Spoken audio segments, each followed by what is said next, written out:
want me to put that on my Tudor? Harry's wife. I have moved on. Well, you saw in the thumbnail, there's a big pork pie there. Slang for a lie. Harry's wife's telling us now that she's moved on.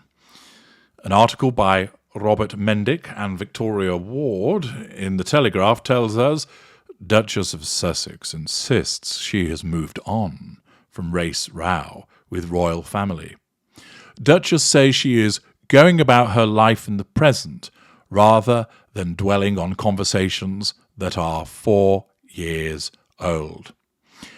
Now, let's file this one under bullshit.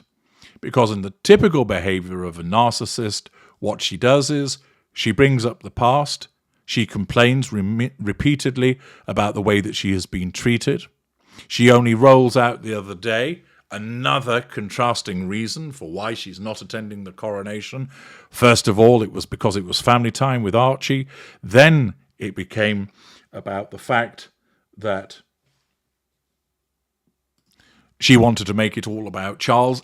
And then it was because she hadn't received a satisfactory response to her letter written some 2 or so years ago in relation to the fact that her concerns about unconscious bias hadn't been addressed and relating to conversations that had taken place 4 years ago. Understand this. Nothing, I repeat, nothing is buried dead with a narcissist. No matter how much the narcissist says, let's all move on, that's in the past, we can forget about it. No. It will, where the narcissism deems appropriate, resurrect that point, event, whatever it might be, and throw it back in your face for the purposes of provoking you to pursue the prime aims. When you think that the subject has been done to death and that every discussion that could ever be had about it has been undertaken, the narcissist will squeeze some more juice from it. But typically, what the narcissist will also do in order to invalidate you is say, oh no, we're not talking about that any longer, let's move on. So your attempt to perhaps bring something to the table, to perhaps respond to something that the narcissist said to you, is immediately met with this invalidation. Basically, the stance of the narcissist is, I'm allowed to talk about it, but then when you try and carry on the conversation, I'll just poo-poo it and be dismissive and basically say, oh, I've moved on, i.e., you need to move on. Indeed, the narcissist will come along and stamp the cloven hoof where it's Harry's wife and go on and on and on about something. So you think to yourself, goodness me, well, I better reply, I better respond. And then when you do and start to dismiss through evidence what the narcissist has said, your responses are threats to control. And then you're met with, oh, that's so yesterday. Why are you carrying on? Why are you focused on that? Why are you obsessed with the past? And you're left scratching your head thinking, I'm not. You're the one that brought it up. But of course, Harry's wife is just responding according to type. Namely, she's a hypocrite.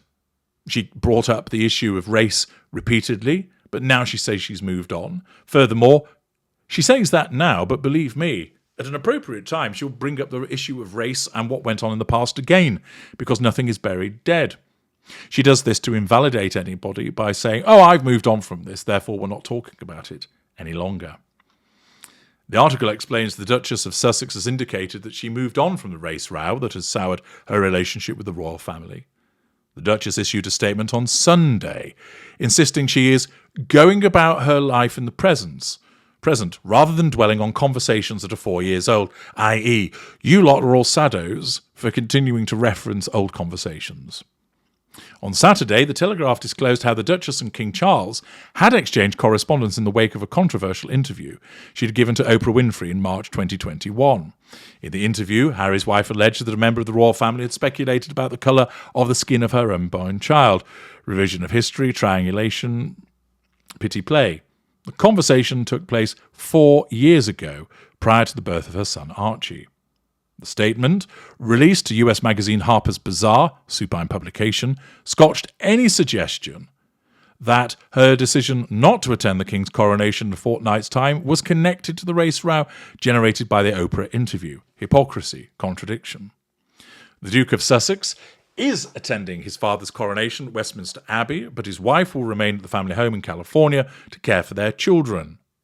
In the statement, Ashley Hansen, Global Press Secretary to the Duke and Duchess, told the US magazine, "The Duchess of Sussex is going about her life in the present, not thinking about correspondence from 2 years ago relating to conversations from 4 years ago. Any suggestion otherwise is false and frankly ridiculous. We encourage tabloid media and various royal correspondents to stop the exhausting circus that they alone are creating." Ha ha ha! Well, there we are. Brilliant bit of blame shifting. You're all creating the media circus. It's never done by me. I never leak any information. I never insist on supine publications, for instance, like Hello, ensuring that Oprah's wall makes reference to me when the LA Times doesn't. Oh no, it's you that's causing all of the fuss. I am just the serene, ethereal Harry's wife, gliding through life, focusing on the present. The Telegraph has reported how the Duchess, in her letter to the King, had expressed her concerns about unconscious bias in the royal family. The Telegraph also reported claims from a source that the Duchess felt she had not received a satisfactory response to her concerns. It is understood that her letter was sent in reply to one from the King. He is believed to be the only senior member of the royal family to have made contact with the Duchess after the interview with Winfrey that was conducted at the home of a mutual friend in California. The existence of the letters emerged shortly after the Duchess confirmed her decision not to attend the coronation. In the interview, the Duchess said that there had been concerns and conversations about how dark his Archie's skin might have been when he's born. The Duchess told Winfrey that several conversations had taken place between the unnamed member of the royal family and the Duke about what their unborn son would look like. She told the US broadcaster it was safe to assume there were concerns about his skin tone. She declined to name the person involved, saying, "I think that would be very damaging to them." And as I've said previously, she remains within this vagueness for maximum effect. Accordingly, here we are with the royal narcissist, or perhaps less than royal narcissist, demonstrating once again why she is a narcissist, engaging in behaviour which shows quite clearly that she is a hypocrite, that she tells lies, that she contradicts herself, and it's all done as part of the manipulations. Imagine if you were in a relationship with her where she's bringing up the past, you try and address it, and then she turns around and says to you, "Why do you keep bringing this up?" You're thinking, you're the one that brought it up. To which you'll say, "No, I didn't, you did," denying your reality and gaslighting you. But let's have a quick look below the line to see what people's reaction is to this latest part of hypocritical nonsense from the Duchess of Overseas. July on Page writes, "I haven't moved on. I despise the vile pair more than ever." Anne Smith, "I'm sorry, madam, but your race card has been declined. Do you have any other form of abuse?" James Wright, "She's got something else on her mind. How to move on from Harry. The divorce settlement should keep her in cash for a while longer." Stephen Luscombe, "We've all moved on from the Duchess of Sussex." Lottie Molly, "Harry, what grief and strife you have wrought upon your family and country by marrying that woman." J.A. Turner, "The loudest unconscious bias seems to be our not buying into an overinflated ego. The royal family are no longer suffering in indulging such an apparently manipulative character." Robert Walker, "Being media savvy, Harry's wife realises all the sour negativity around them will not do her plans for the future any good. Hopefully it will take a while for how awful they are to fade from memory. Can you imagine this dreadful self-centred individual in public office?" Paula Hatt, "Has she moved on from the race row that she created? Bless her." Catherine Eyre, "She's also so graciously, so selflessly failing to show her face at the coronation, to face up to the consequences of her own actions, while the rest of the family suck it up, go out to face the public and do their jobs." Emma Morley, "I don't think there was any unconscious bias. The late Queen was a wise old bird and saw right through her. They all did. A narcissistic, self-obsessed grifter. Absolutely nothing to do with her racial background. Absolutely everything to do with her character." John Gray, "We still remember your words and behaviour, Harry's wife." Caroline Brennan, "This ghastly woman is finding a way to insert herself into the news every day between now and the coronation. No coincidence." Top Hat, "My guess is that she is angry and resentful about the photo of Prince Louis, loose cannon Louis, that appeared in the press yesterday." Duncan MacDonald. So who was the source who briefed the Daily Telegraph about her letter? Couldn't have been her loyal lapdog Scooby-Doo, could it? More lies from the sociopath. Top Hat. Another lie from this habitual liar. It's obviously not true that she's moved on from her racism allegations, because 2 days ago she briefed the press that these allegations are the reason why she's not attending the coronation. This woman will literally do anything to keep herself in the news. In fact, Harry warned us in 2017 that she is capable of anything.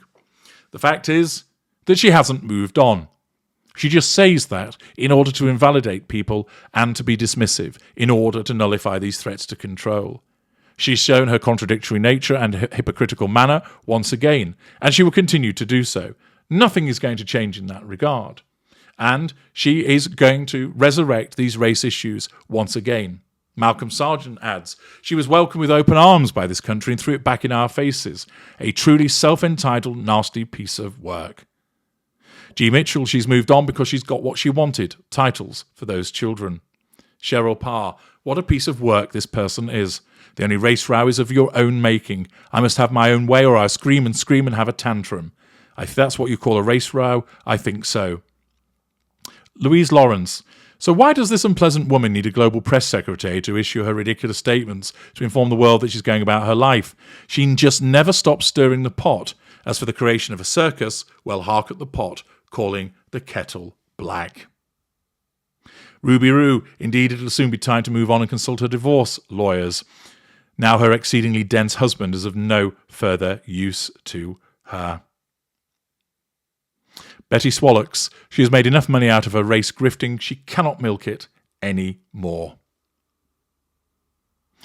Carpe Jugulum. Likelihood of being booed plus third-tier seating plus no balcony spot equals don't go. Being severed from UK royal family connection and no other marketable talent, go.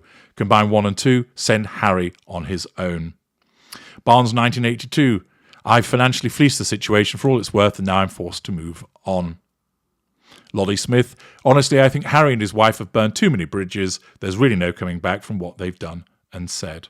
A.E. Newell. Wow, she's got a bit of cheek. So she's moved on. She's like a human bulldozer. Indeed. She hasn't moved on. Narcissists never do. There's always an opportunity to bring up the past and throw it back in your face, and she'll do it again. Mark my words. I'm H.G. Tudor. Thank you for listening.